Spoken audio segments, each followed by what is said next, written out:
And how does consent play into this at all, or can we understand anything about consent from this end? Like, does the female slave have to consent to that, or is it kind of like because she's owned and so therefore? In the classical thought, the understanding is that by virtue of the fact that she's owned, she does not have the right to consent. Or to withhold herself from her master.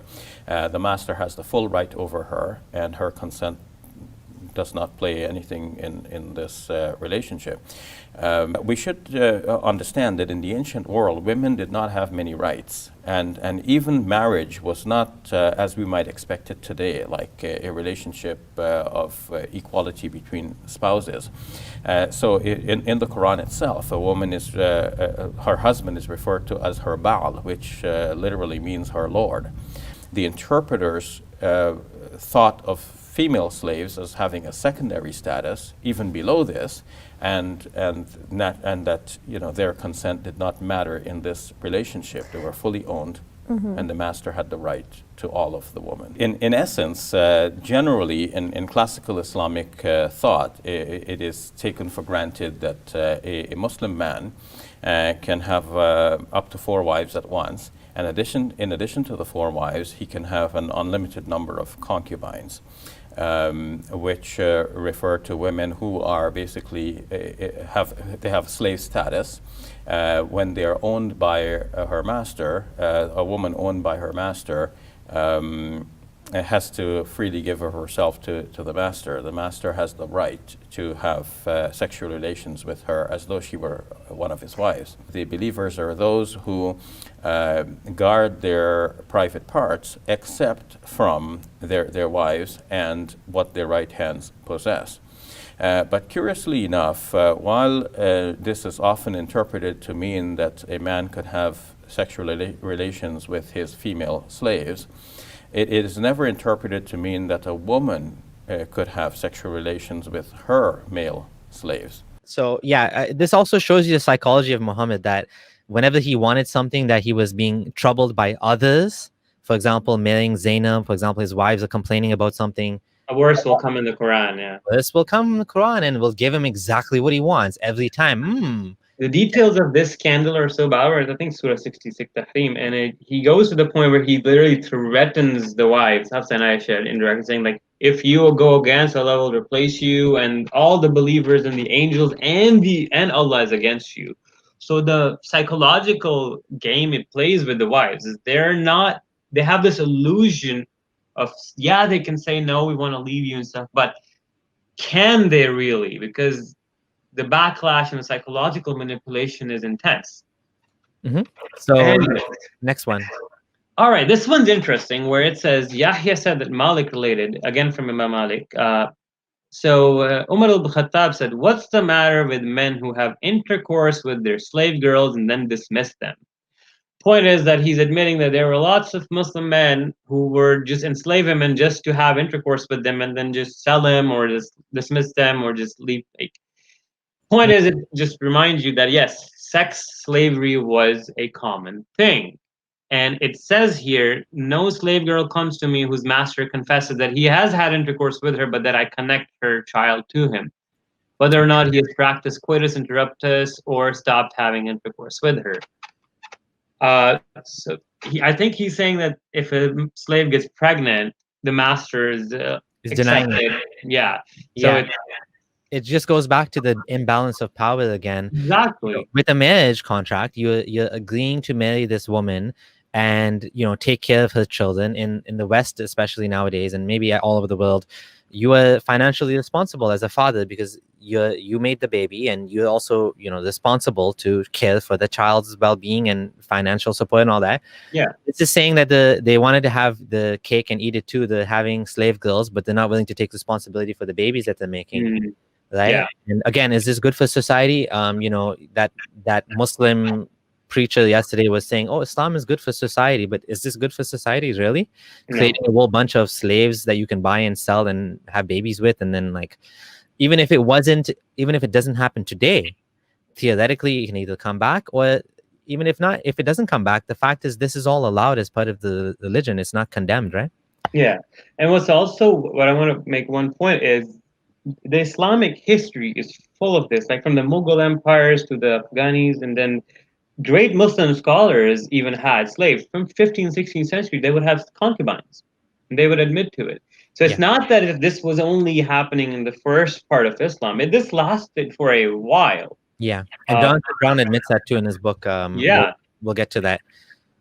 Can you explain this? Okay, so what happens here, and this is one more example, is the Prophet sent Ali to Khalid to bring the hummus of the booty, and I hated Ali. So Buraida, this guy, the companion, hated Ali.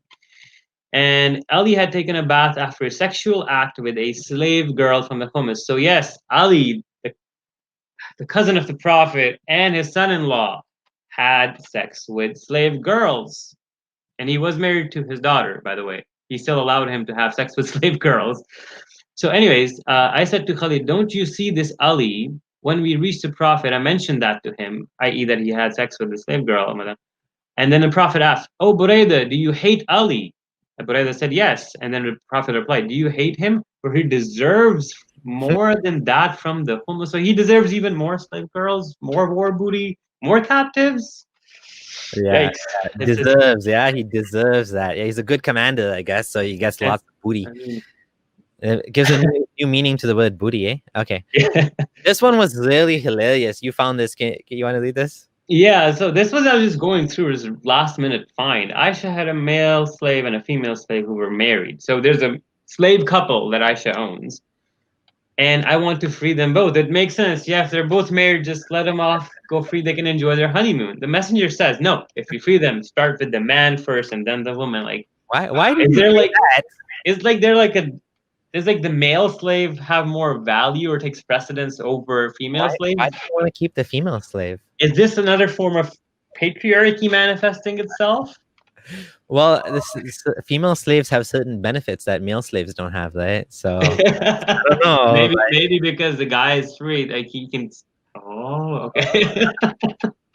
Okay, so again, do you want to read these? Yeah. So a man manumitted a slave, and he had no other property than that. So the Prophet canceled him. This is what's important.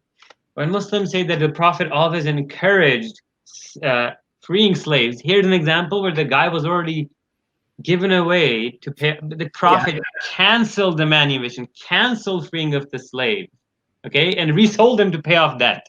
Yeah, Okay? and there's other examples like that too. Yeah, this is just one. There's like 3, 4 where he says that don't free the slave, give it to my uncle. Yeah. Better. That's the next slide. We'll talk about that one. But here's an interesting one where the Safiya thing, where Muhammad first, after the Khaybar, he killed her whole tribe, burnt her, I think it was his uncle or dad, tortured on her chest by lighting a fire, whatnot. After all of that, he then gives Safiya away to this guy called Dia Kalbi by mistake. Then people thought, oh no, she's a daughter of the chief. She's too pretty. You can't give it to Dia Kalbi. So then Muhammad says, oh shit, calls Dia Kalbi back, then gives him 7 slaves to get Safiya back.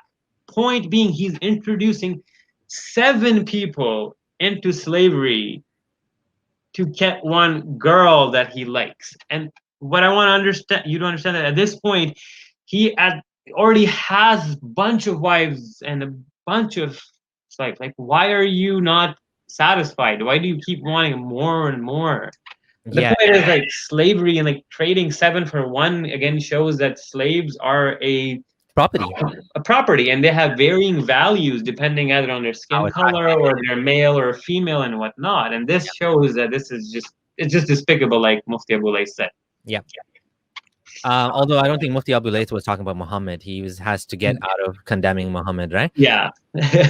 Okay, this is interesting. One of the responses that people sometimes give is that, well, if a slave woman gets pregnant, she becomes a special type of slave, or she's sort of his wife, but she's not exactly his wife. She becomes an walad, and it even says this is so damaging. So you just sell the slave that is the mother of your child? That is the crazy thing. That's ridiculous. It says we used to sell our slave women and the mothers of our children. Wow. And the Prophet was still living amongst us, and we did not see anything wrong with that. Wow. Baby, so she's still a slave.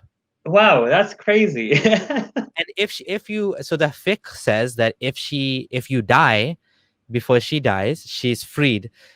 That's in Sunni fiqh. Apparently, in Shia fiqh, she's only freed if the child is still alive.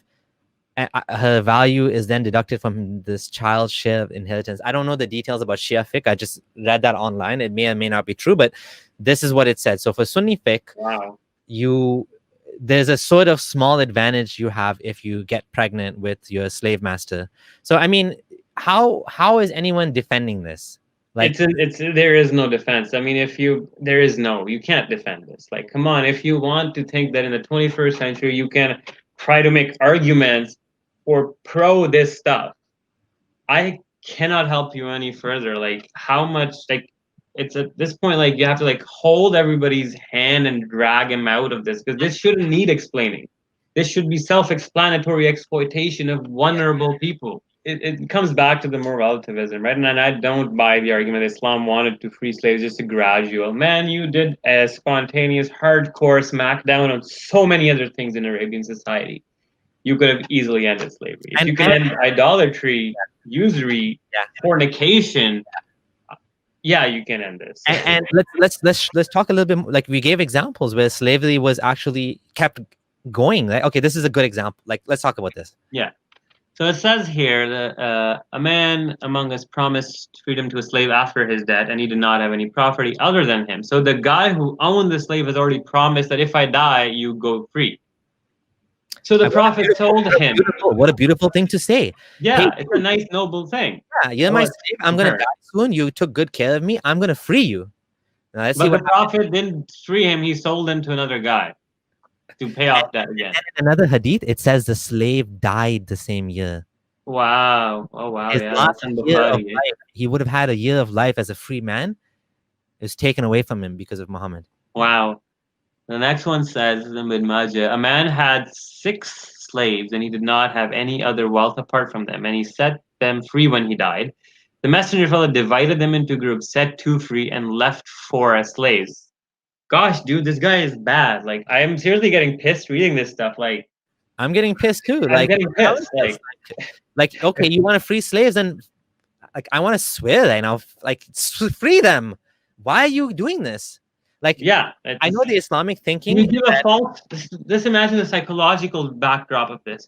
These slaves are told that yes, we are free. They're expecting. They're happy. Yes, you've got our freedom. Oh no! Just imagine the psychological turmoil they go through. It's so terrible. Anyways, to simplify it, if a slave runs away, no salah will be accepted from him, and if he dies, he will be a disbeliever. A slave of Jarid ran away, and he caught and struck him in his neck, killing him. So basically, and I don't want to even comment on this. Like, it's so despicable. This is crazy. It's crazy. It's like the guy who got mad at him for running away, so he killed him, and then it even justified. And then they tell us that slaves have rights, and why the hell would this slave try to make an attempt to run away if he was so happy being enslaved by Muslim who were giving him all his rights and whatnot? Exactly. Think about this. The psychological component is very important. So the woman from the Hudayl tribe threw a stone at a woman from the same tribe. So these 2 women are having this fighting, and they're just throwing stones at each other, right? And this one woman had a miscarriage because the stone struck her belly, or she fell, whatever. The messenger of Allah, bless him and grant him peace, gave a judgment that a slave or a slave girl of fair complexion and excellence should be given to her as compensation for the miscarriage. So here we learn that you can actually use humans as gifts to compensate. Islam is feminist, bro.